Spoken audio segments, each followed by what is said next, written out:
Welcome, everyone. I'm Claudia Duran, Managing Director of Endeavor in Miami. We're so happy to have you with us this afternoon. It's going to be a fun ride. I'm sure you're going to enjoy it.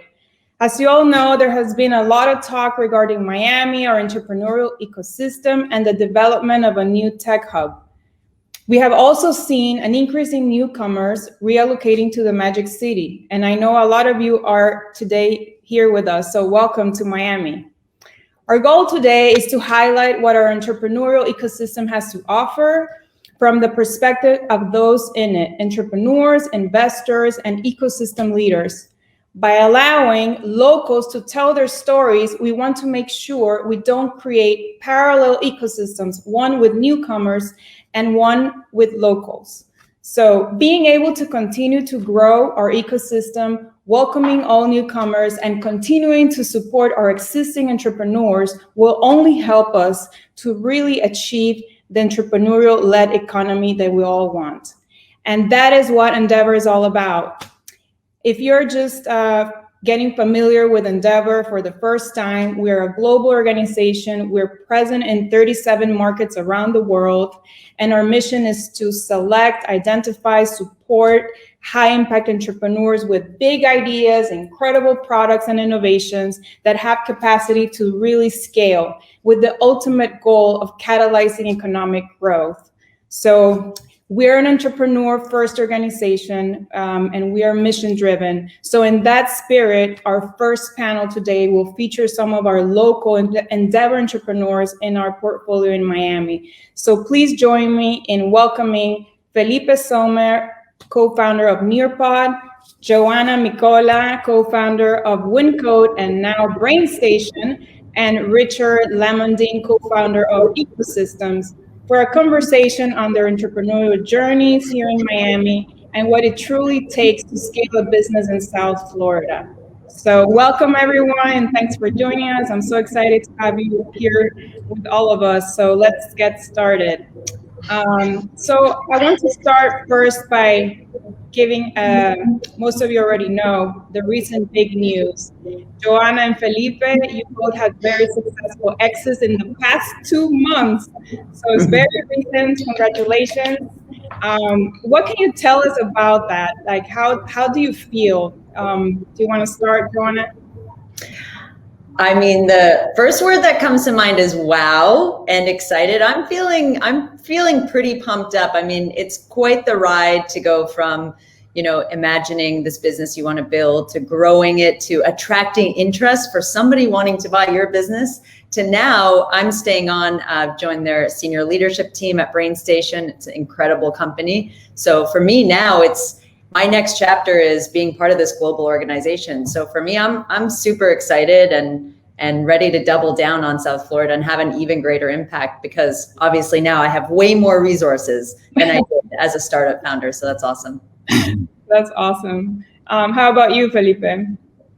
So, hi, Claudia, thank you for having me.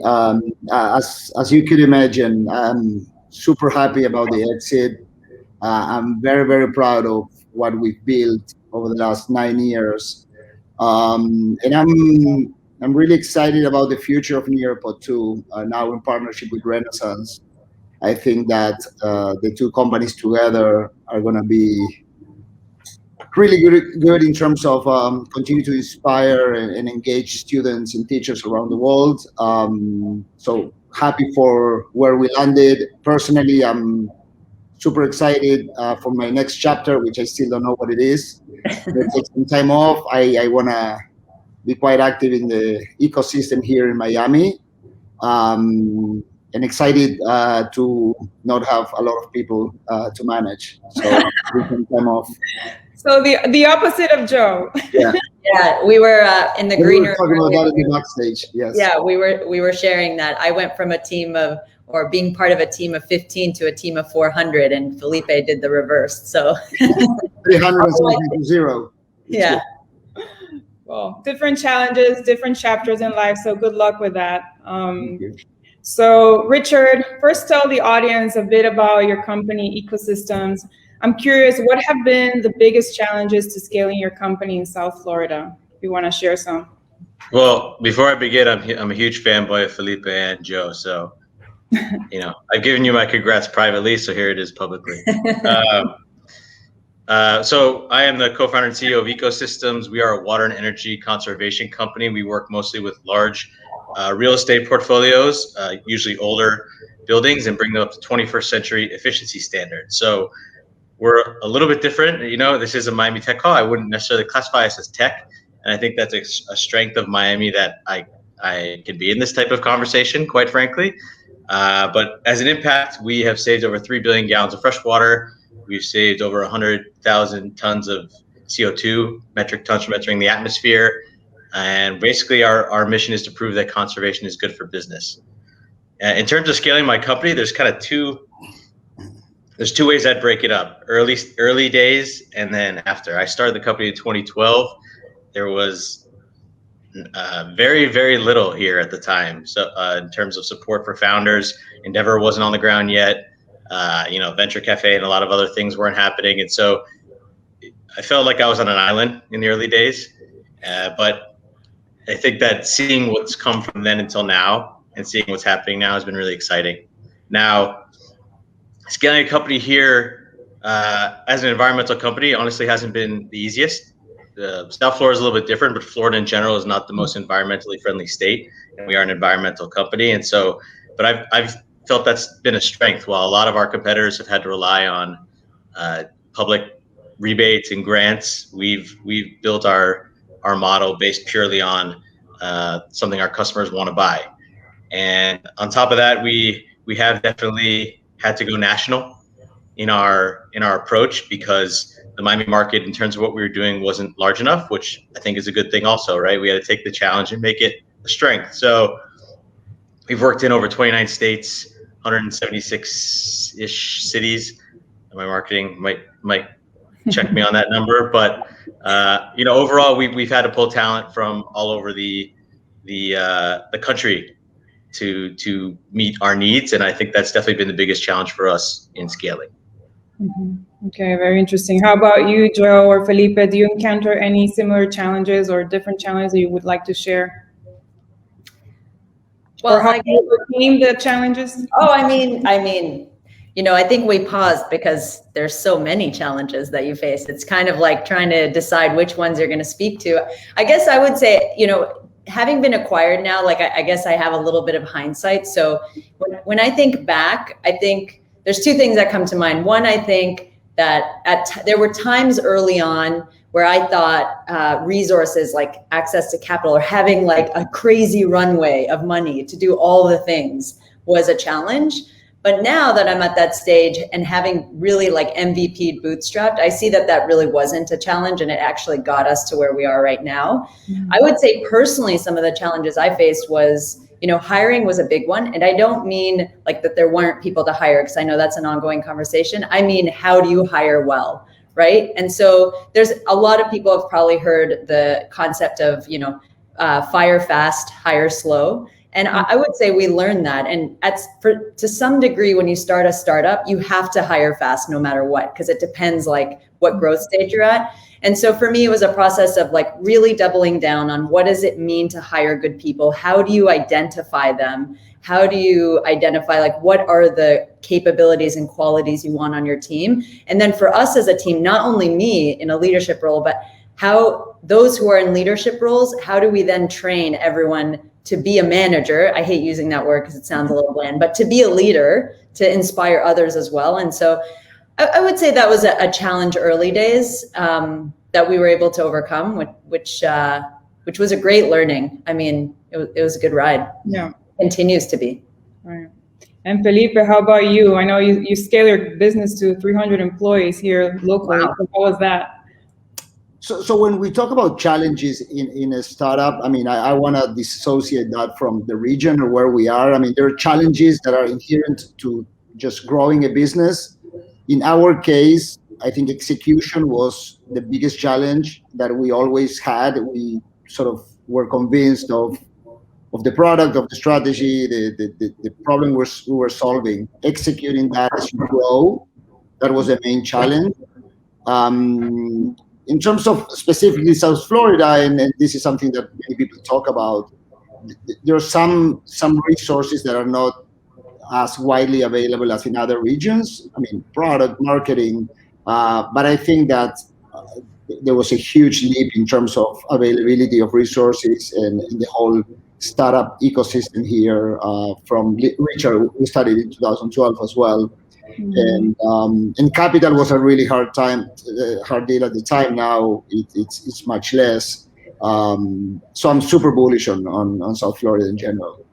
Great. I would say a funny challenge for me, being a Finnish Canadian, where in Finland, if you're 10 minutes late, if you're 10 minutes early, you're 10 minutes late is the saying. I would say the challenge for us was, adopting to a little bit of Miami time, although we didn't experience it that much. But what I mean to say there was a transition to adopting the way of how things function in South Florida. And in the beginning, it was a transition. Maybe I would call it a challenge. I wouldn't really. I would say we came to embrace it and love it. And I think that's also what powered us to be great, which is to really embed in the fabric of this ecosystem. Definitely. What's the Miami version of 10 minutes early, 10 minutes late? And what is it? On time. On time. You're being polite. Good. I think one last thing to add too is that so Felipe and I both started in 2012. We didn't meet till our Endeavor selection panel in 18 or 17, Felipe? I forget. 17, I think. Yeah. So, there was a lot of the founders doing a lot of great work. I mean, Joe and I did meet similar time frame, I think. And so we used to be a lot more siloed, I think, than we are now. And I think that's a huge credit to the ecosystem, pun intended, in general. Yeah, and that's why we all exist here, to connect all of you and create this incredible entrepreneurial ecosystem, right? More than ever, it's very needed. So our role is to connect entrepreneurs. So how would you all describe your approach to growth? Like slow and steady, fast and furious? Let's start with you, Richard. So I think it depends on what stage of our company we've been in, right? I'd say we were forced into being slow and steady early, right? And then from about 2016 to early 2020, we were fast and furious. And then we grew quick enough where a lot of things internally broke. And I kind of got back in love with a little bit of a slower and steadier growth. So I think it's not a one or the other. It's where you are. Yeah, you're just surfing the waves. I could tell you that I'm trying to gear our team up for another fast and furious run. Now that we've managed to handle COVID, we work a lot in people's homes, so this has been a tough year for us. But yeah, it just depends. Okay, great. And how about you, Felipe? I know last year was a yeah, I would say, I mean, if you give me those two options, would be fast and furious. We've always been growing, I mean, at a huge pace, except for 1 year probably, but we've been doubling in most metrics year over year. And I think that the key challenge there is how you balance, like, there's some things at the beginning, you don't have a price list, you don't have processes, right? And you do everything super scrappy. And then as you start growing and the company is bigger and bigger, you start inserting those processes and those controls. So keeping the same culture with a bigger size, it's somewhat of a challenge. I think we manage it pretty well. Although, I mean, for somebody like me, I found myself frustrated sometimes with the fact that we need to meet some things along the way that I usually would like to do. But overall, I think it's fast and furious. Okay, great. How about you, Joe? Well, initially I was instinctively going to say slow and steady, but then I started thinking about what, like the phases of growth, like you guys were both saying. And I would say early days, it was fast and furious. I remember our early pitch decks when we first raised capital, they always want to know, what's your, what have been the percentage increase year over year. And there were some crazy numbers the first few years, because ultimately, I mean, that really, those big growth numbers was also because we started small. So, but it looked great on a pitch deck. So I will say, slow and steady. Since we were very much bootstrapping it and growing organically, we were definitely trying things. So we trialed things, but it was definitely a steadier, slower trial of like higher growth ideas, simply because of how we were capitalized. So slow and steady is my final answer. Okay, cool. So as you all know, Endeavor's backbone is our mentor network, right? Our advisors, our mentors who support all of you. You three are all Endeavor entrepreneurs. So what role has mentorship played in your entrepreneurial journey? Who wants to go first? I'll go first. So, so there are two angles to that question. One is myself mentoring others and being mentored. When I think about the mentors that I had at Endeavor that were super useful in the latest part of the journey, I mean, Ernest Bachrach was key. I had a very interesting conversation with him, and I'm always thankful of his advice. William Lautman is another person from Endeavor that helped me a lot, and we had very interesting conversations about board dynamics and how to sort of think about an exit, etc. So very, very pleased with that in that capacity with the Endeavor Mentorship Network. I also enjoyed very much so mentoring others and being introduced to other companies. So thank you, Claudia. Thank you, Juan Pablo, for the opportunities to meet other people and have interesting conversations. Yeah, and Endeavor is a lot about paying it forward. So for most of the entrepreneurs, we usually invite them to be speakers and mentors for other entrepreneurs, specifically in our accelerator program. So again, that's something we pride a lot in engaging entrepreneurs and paying it forward. Yeah. Felipe, you can be my mentor anytime if it involves alcohol. Yeah, ditto. Let's go to a fancy place for dinner, and I'll tell you some secrets. Yeah. Good. I would say so. We're fully bootstrapped still, and so we have no investors, and so we don't actually have like an official board of directors. And so for us, we've really leveraged the advisory board from Endeavor as a way to sort of simulate and have outside folks challenge our assumptions. You know, we talk slow and steady, fast and furious. We had an advisory board meeting last month where they told me to go slower and steadier. So there goes the old wise men, right? So so for me, that's been big. And then there's been one-off challenges we face. We all do it, whether it's with people or with systems, like you mentioned, Felipe, and just I think being able to reach out to the Endeavor network and be like, hey, I'm dealing with this problem. Do you have a mentor? Has been a pretty big asset for us personally. Yeah. Great. Yeah, and I would say, well, first and foremost, huge thanks to Endeavor. I mean, my simple answer is our successful acquisition is a result of our Endeavor advisory board and the mentors who we've worked with over the years.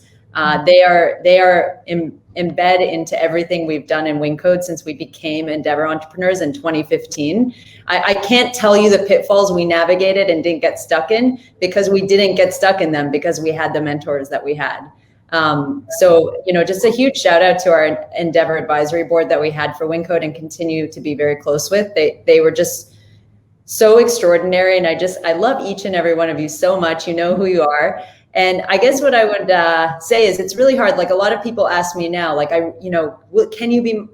how do I get a mentor? Where do I find a mentor? And I always found early days that it's really hard, like to ask someone, will you be my mentor? And then you feel a little bit embarrassed, like what are the right questions to ask a mentor? Am I worthy of having a mentor? And so one of the great gifts that Endeavor gave us was a structure and a pathway to force us in a room with mentors and be like, ask them anything you need to ask them. And if you don't know what to ask, here's some suggestions. So it's been amazing. I mean, we wouldn't be where we are today. And so I'm so grateful. And yeah, I just so much gratefulness. It's amazing to have mentors like we do. And also the network, even now, like with some of the stuff we're navigating at the global level, like a majority of the people we've leaned on are all in the Endeavor network, even now today. So that's been amazing. Yeah, and that's the power of a network. I mean, you tap into incredible people who are willing to support you with their experiences. You don't have to navigate things alone. So yeah, that's great. So we will be hearing more about investors in our later panel, but I wanted to talk a little bit about fundraising. Some of you went through that process. Do you want to share some of that experience for other entrepreneurs that are watching you? Felipe, the veteran, come on. So let's see. I feel that, quite honored that we've gone through all stages of fundraising. So we did friends and family. We did a seed round with impact investors. We did a Series A with VCs. We did a Series B with private equity, and now we have this exit, right? So, my experience has been really good. In terms of, I got along with all of the investors at every point along the way. And I think that, I learned a lot, and I will apply those learnings for eventually a new company. So, quite excited about all of the stages. They're all different, and you need to look for different things. But it was a really great experience for me. Okay. Yeah, I would say, so we ended up, so I guess we raised twice, and then the third would have been the acquisition. And man, I always think like, I read so much about like negotiating and deal making, and you talk to mentors about it a lot. And, Felipe, you mentioned Ernest. I'm always like blown away how he sees, like, I see like 2 levels of a deal and he sees like 100. And he not only is he super smart and funny guy, but he's also experienced. And so I guess what I would say is in deal making, like you just can't learn it until you're in it. And I think that's one of the things, like you can read and talk to people, but there is a human element to negotiating. And there are some things that are going to get to you and some things that don't, and you're going to be focused on some things and the other side isn't. And it's just, it's great to have a sounding board so that when you are going through that process, you can kind of like QA yourself. Like, am I getting stuck on this is this worth getting stuck on? Like, if I get stuck on that, how is that going to impact the deal as a whole? And then the other thing I would say is we raised early on, and I guess in hindsight, what I would say is it was very exciting, and I feel like we did it because that was the thing to do. We had gotten to a certain like level of company or size of revenue, and we're like, okay, the next thing is to raise money. And in hindsight, I guess what I would say is I don't know if we actually really needed to do that first raise. We probably didn't. I think we just wanted to go through that process, learn it, say we did. Because what I would say is that infusion of capital didn't necessarily like tip the scale so much. Like we did the things we were going to do anyway.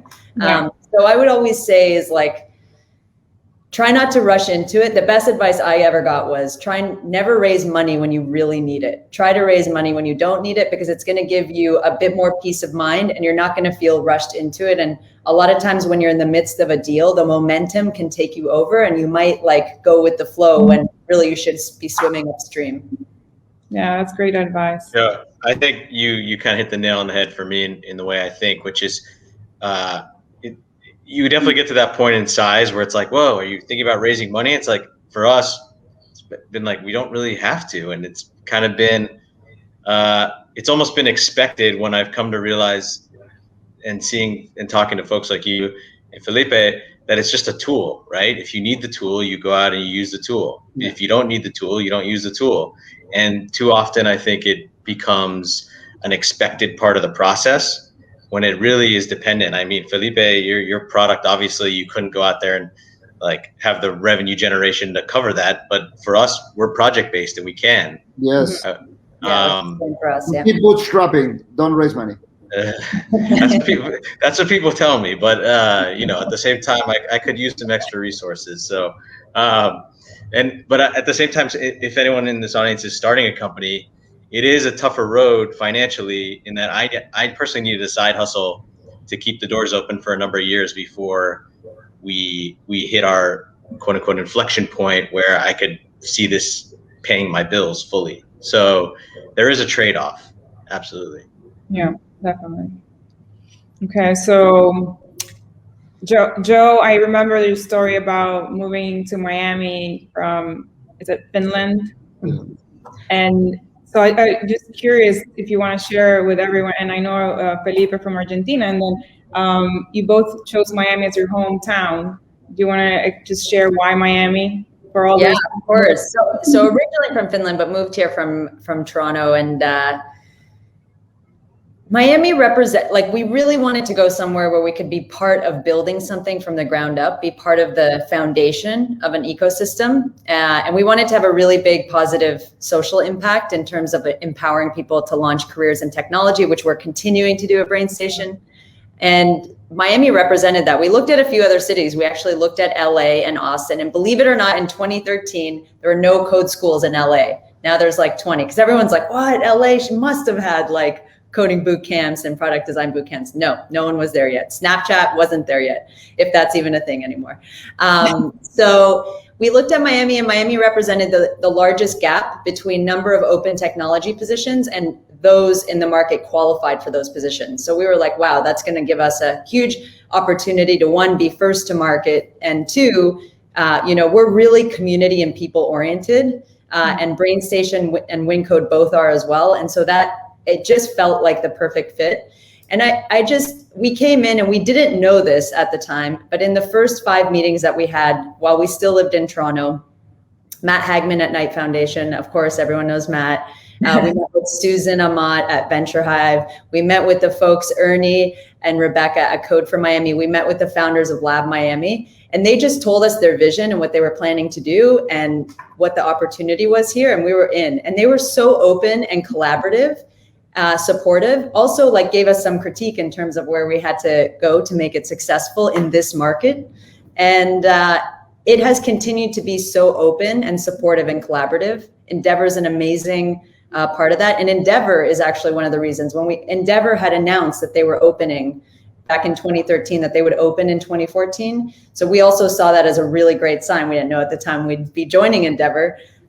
So yeah, I think South Florida is a place where you can be anyone you want to be, and you can, it's a little bit like the Wild West still, and that creates so much opportunity to do great things. And there are some really great people in the startup innovation and tech ecosystem here. So that's ultimately why we chose it. Okay. And we'll talk a little bit more in our next panel with our ecosystem builder partners. Yeah. So my decision was way less data driven compared to Joanna. So I used to live in San Francisco before moving here, and I basically moved here for 2 reasons. I wanted to start a business that was related to Latin America, and I thought this was a good place to do that. And second, because my family moved from Argentina to Miami, so I found this the perfect place, way more affordable than San Francisco at the time. But then when a few years later, when I studied Nearpod, it proved to be a great location for an education company. So Miami-Dade County Public Schools is the 4th largest district in the U.S. Broward is the 5th, and Palm Beach is the 7th.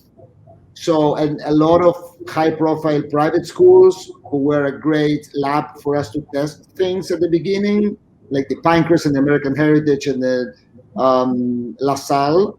So, in the availability of good human resources and affordable ones in terms of the go-to-market, like sales, customer success, were things that were really helpful for us to develop the company here. And even so, that at some point we had opened an office in San Francisco that we decided to shut down and move folks from San Francisco to Miami to consolidate operations here. So Miami was very, very helpful along the way for my company. great. And Richard, being a local Miamian. I was going to say, I'd like to, as the, I guess, spokesman of the born and raised Miamians here, for me, it was, I'd seen this place grow from literally what seemed like a tourist village to a proper metropolis. So it was never really a choice. I left for 6 years living in LA and then China, but I'd always felt the pull of the gravity back here. So, and actually I think one of my personal goals in this sort of people moving to Miami movement is to try to get all those folks that I grew up with that we lost to other cities back here. So actually putting my heads together with, for example, like Kevin Ruiz from the DDA saying, hey man, like let's focus on, not just, attracting the folks from elsewhere, but how about the Miamians that actually want to come back? A lot of people want to come back here. Yeah. So and they've done a good job in terms of attracting folks. Now we need to, as we do this panel, make sure they join our train, right? Yeah, and that's a great segue to my next question. I mean, talking about the future and fast forwarding. So how do you see the Miami entrepreneurial and Miami tech ecosystem developing in the next, let's say, 2 to 5 years? Because you've seen it from like 2012, where there was not that much, and now where we are. What do you see? So I definitely think it's come a long way. I would, as I explained to our company, I would like to put in a request to change the movement from Miami Tech to Miami Innovation or Miami Entrepreneurship, because we are not, I'll reiterate, a traditional tech company. So I'd like to, and Miami's great. We have a lot of consumer product companies, hospitality companies, a lot of other companies. So I'll plug that briefly. So I would like to see, I think the tent be broader. Mm-hmm. Exactly. But I think long term, I think this is all a culmination of all those years that we talked about. And, I really hope that the folks that are coming here realize that I don't think we necessarily want to be Silicon Valley 2.0 or anything. I think that we have a really interesting vibe and culture, and just how we have diversity in terms of our people.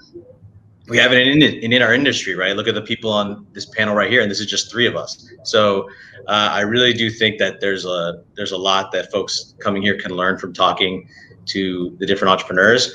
And lastly, I personally, as you know, I work in the environment and I pay attention to the broader issues. I really hope that the business community here uses this time, and we've had some great conversations to really, I think, push for the different challenges that Miami faces to be solved, because there are problems too, whether it's transit or affordability for our employees or ourselves. I mean, obviously environmental issues. So I think that these are also the business community's challenges, and more brains here mean more solutions for the problem. So that's what I would like to see at the end of this. Yeah, for sure. Yeah, I'd echo Richard in terms of the new hashtag Miami Innovates or Miami Innovation. I don't know where the ecosystem as a whole will go. I know where we're going and what we're building towards. And on that note of what you said, Richard, I mean, building an inclusive innovation ecosystem, I think, is close to my heart and to many really smart, intelligent people who are working very hard in this ecosystem. And the reason why that's coming up so much is not because, diversity and inclusion is so relevant today and, on every headline. It's those things as well. But really what it is when you're in an ecosystem that's earlier on, you have more of a blank canvas to paint on. Absolutely. So we have a huge opportunity right now to make this an ecosystem that is inclusive, that is diverse, that incorporates innovation, commerce, tech, whatever it is, in a really thoughtful, intentional way, because we're at that stage. And so, at BrainStation, we're working really hard to do that within the things that we are doing in tech education and the partnerships that we have in the community. So, that is my hope for the future. And I mean, I gotta say, we're living through an amazing moment right now, and it really seems like anything is possible, and there's really great momentum. Yeah, and creating a very strong, network and community. I think that is, key. And maintaining access to capital, to mentors, to talent, to education, all of those things. So if anybody is interested in all of those, just reach out to Endeavor, and we'll be happy to include you in our network and connect you to any ecosystem partners that may support you. And that's what it's all about, right? Building this ecosystem and entrepreneurial innovation, connecting with the right people to help really catalyze that. So I think we have some questions from the audience. What have been key resources and individuals that have been critical to your growth? Who wants to take a shot at that? Felipe? Well, I've always thought that hiring was the most important aspect of my business, because when you hire people that are committed, people that are willing to put the effort and have the skills, it's a different game, right? When you start a business like the one we started, where most of it is people, right? You have a little bit of technology and hosting costs, and most of the money goes in wages, right? So for me, the talent we hired was instrumental in order to scale the business and being able to deliver, good results with empowerment and with a good culture. Culture, correct. Yeah. Okay, so, we have another question, unless anybody else wanted to say something. Okay. What's your advice for small startups in terms of key success factors and roadmap to reach that first $1 million in annual revenues? For example, in order to participate in programs like a scale-up program that Endeavor has, what would be those key advice? I think that for Good us question. at least. Oh, sorry. Go ahead, Joe. No, go. I was just saying it's a good question. Yeah, it's a great question. I think what really, when it clicked for us, was when we started really focusing on coming up with solutions to problems, not coming up with a solution and then looking for the problem, right? So I think that in our industry, it was really marrying. We started as an environmental company talking about the environment as an example, but we realized our customers' main motivation was financial. If we could reduce their utility costs, that was most of their motivation. And so we were actually relieving a pain point in terms of a financial pain point when our mission was to relieve an environmental pain point that we saw. And so making sure that we were aligning our approach with the problem they were feeling was really where we started to, it stopped feeling uphill every time we needed to make a sale. So that would be my best advice. Yeah, I would say in the early days, you get really excited about like logos and websites and marketing. I guess it's the things you'd call events, the shiny things. That's a great one. And one of the things that we doubled down on, because my co-founder is also my husband and he had built a business before, he knew the importance of having a really strong financial backbone that started with an exceptional bookkeeper. So this is just like the most basic thing that I want to say is we kept meticulous records, not just in finance, but in everything. And it helped us throughout the whole process because we could rely on our numbers. Profitability is everything in the beginning. So, I know watching Silicon Valley, you see and if you're a tech company, this is great. Pre-revenue companies, we were a bricks and mortar educator. So we did not have the benefit of being we're pre-revenue, we had to be profitable. It was profitable or nothing, right? So I would say for us in the beginning to reach $1 million, it all came down to, yes, Felipe, having a great team. You need a great team who needs to who's willing to hustle, believes in the mission and the vision to get there. But then you got to be really close on your numbers. You have to know them, you have to know what's working, what's not, and you have to think strategically and critically if you need to make a pivot to become profitable or stay profitable. So I would say get that great bookkeeper, make sure you can trust those numbers. Joe, don't tell Yuha. I did our books for years. Don't tell Yuha. So did he. I want to add just one quick thing as an answer to the question before. At some point, you're going to prove product market fit. You're going to say, look, this works and people are interested in buying this thing for this use case. Be focused on delivering on that use case at the beginning, because it's very common for startups to get distracted because they find anecdotal evidence. Oh, these people also want our product in this other segment, and then you are stretched too thin. So in our case, I think that keeping the focus on US K-12 was really instrumental, because we had the option of going international and higher ed and corporate training, but we thought that we had to keep the focus, and I think that was key to really expand and be experts in that use case. That's wonderful advice, man. Great focus is so important. Yeah. So our time is almost up. We have time for one more question. What has been one hidden secret in Miami that you hold dear to your heart? No business. I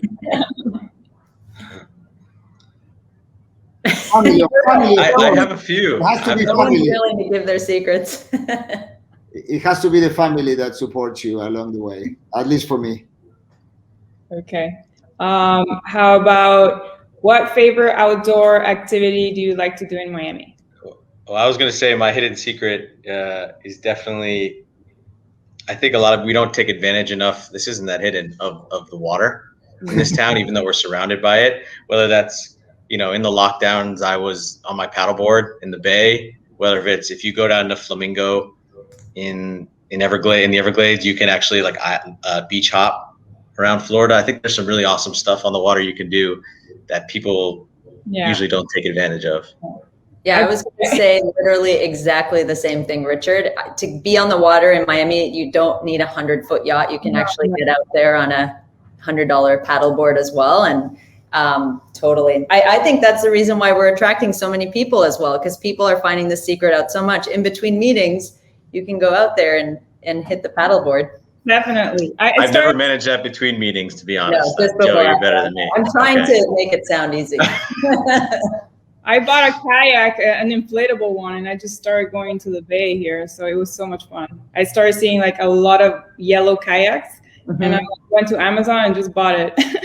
Yeah.